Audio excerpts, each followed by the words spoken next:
আজকে ঈদ শেষ, তারপর শুরু হইব তুফান। এ চাচা, কি এক তুফানের কথা কইতাছেন? দিনের অবস্থা তো ভালোই। দিনের অবস্থা ভালো হলে কি হইব? আমার অবস্থাটা ভালো না। এইবার বাতিজার সাথে একটা ফাটাফাটি হইব। চাচা, আমনের বাতিজার লগে ফাটাফাটি হইব মানে কি হইছে আমনের বাতিজার লগে?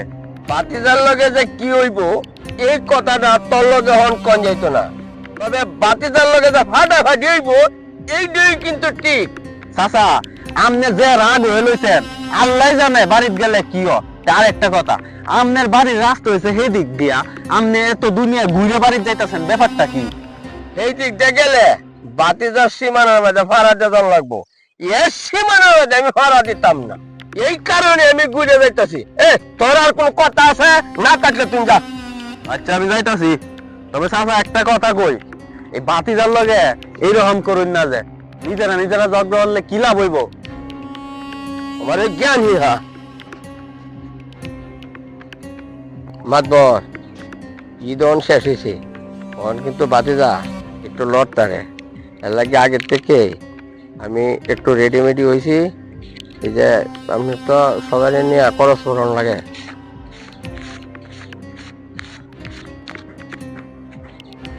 পেঁয়াজ দিচ্ছে 15,000।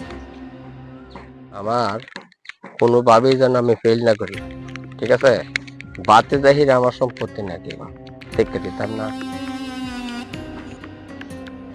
দেহা যখন দিছু এখন তো মুখ দেখালে আমনের কথাই আইব, বুঝছু? অন্য কেউ কথা জীবনে আইতো না। আরে আঞ্জার মতো মাতবরের মুখ বন্ধ করার লাগি তো আমার এই আয়োজন। কে এমনি এমনি দিছি নাকি? আমার পক্ষে কথা কইবার লাগি তো দিছি। আমনে এখন গে না হ তেল দিয়ে ঘুমাই। এই জমিনে কারে কইতাছি, এই জমি এখন আমনের। মাতবর একটা কথা আপনারে কই, দরবারে যে বই পাই বাতিটার পক্ষে যেন কেউ মুখ না খুলে, কথাটা কিন্তু মনে রাখুন যে। আমনে নিশ্চিন্তা যাই, বাতিজার পক্ষে কেউ কথা কইতাতো না। হ্যাঁ, তোমার উপর আমার বিশ্বাস আছে, এর লাগি তো কামটা তোমার লগে করছি। আর অনেক কাম কইরা দিছি না। চাচার কাছে তো লইলাম 15,000, দেখি বাতিজার কাছে নি আর 5,000 টাকা লইতারি, এই আমি মাছ ধরি সার্থক। অনেকদিন পরে গ্রামে আসা, গ্রামের প্রকৃতিটা দেখা মনটা জুড়াই গেছে গা। অপু, ঈদ মোবারক। ঈদ মোবারক বন্ধু।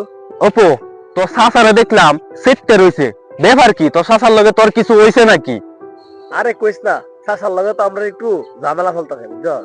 ঝামেলা চলতেছে বুঝলাম, তবে আরেকটা কথা কই তোরে, এই যে তোরার এই বিশাল জমিটা এই চাষবাস না করে ফালায় রাখছস, এই চারপাশে ছায়া দেখছে মানুষে কত সুন্দর ধান চাষ করছে। তোরা যদি এই জমিতে ধান চাষ করতে তাহলে কম হইলেও তো এই 6 মাস 1 বছর ধান খাইতে পারতে। তোরা এই জমিটা ফালায় রাখছস কি এর লাইগা? চাইতাছি না বন্ধু, তোর লগে ঈদের দিন এটা তর্কটা করতাম, বুঝছো? তোর আমি কি কইতাম কো, আমার চাচা এই জমিটা লই আমার লগে যে একটা ঝামেলা করতেছে বেড়া, বুঝছো? এই রোজার মাস কোটা ধরতে ধরতে আমার জীবন শেষ বেড়া। ঈদ গেছে, ওখানে একটা ফয়সালা হইব, বুঝছস? অপু, তোরা আমি একটা কথা কই, এই চাচা বাতিজা এই জায়গা জমি লইয়া কুট কাছারি করাটা কিন্তু ঠিক না। তোরা দুইজনে সুন্দর করে বইয়া তারপরে তুই মীমাংসা করতে পারস। তোরা পারলে এই গ্রামের এই মাতব্বর আছে বা এই যে চেয়ারম্যান মেম্বার আছে, এরা নিয়ে এক লগে বইয়া পরিবারের মানুষ একসাথে বইয়া তো এই জায়গার মীমাংসাটা করতে পারস নাকি? আরে তুই যেন কি কস বেড়া, কত দরবার করছি, কত দরবারে বইছি। আমার চাচা যে শয়তানের শয়তান, বুঝছস? আমার চাচা টিহার বস্তা লয়ে যা, বুঝছস? পাঞ্জরির ভিতরে 2,000 টিহা পরে দরবারে হিন্না জায়গা বেটা, দরবারে কোনো সমাধান রয়েছে না কোনোদিন। এর লাগে এটা এমনি করে রয়েছে, বুঝছস? অপু, যত কতই কর, তোরা এই মূল্যবান জমিটা ফালায় রেখা তোর কিন্তু অনেক ক্ষতি হইতাছে, আর তোর চাচারও ক্ষতি হইতাছে। তোরা চাইলে সুন্দর হয়ে বইয়া এটা সমাধান করে লা, বুঝছস? আচ্ছা বন্ধু, যা দেখা যাক কি হয়। এগুলা নিয়ে আর ভাবতেছি না। কি কইতাম, এত সুন্দর জমি মানুষ ফালায় রাখে, চাষ করলে কত শস্য হইতো। আমনে তো গ্রামের মাতব্বর সাহেব, আমনের কথা 2-4 জনে শুনে এই যে জমিটা দেখতাছেন পইরা রইছে, এই জমিটা নিয়া চাচা বাতিজার মধ্যে ঝামেলা চলতেছে, এই ঝামেলাটা সমাধান করে দিন না কেরে? আমরা তো অনেকবার বইছি এই জমিটা সমাধান দেওয়ার লাগা, কিন্তু সমাধান হইতাছে না। এর লেগা চাচা বাতিজারে কইছি কোর্টকে দেখা করো।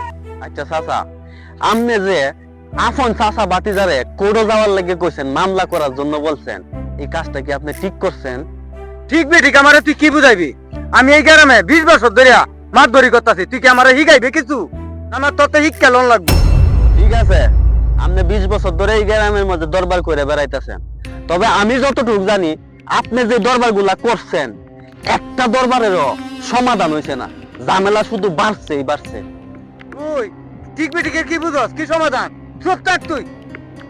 20 বছর ধরে আনো মাছ ধরি করে হ্যাঁ আইছে আমার লগে মাছ ধরি। দেখছো নি অবস্থা, ভালো কথা কইলো মানুষের কাছে খারাপ হয়ে যায়গা।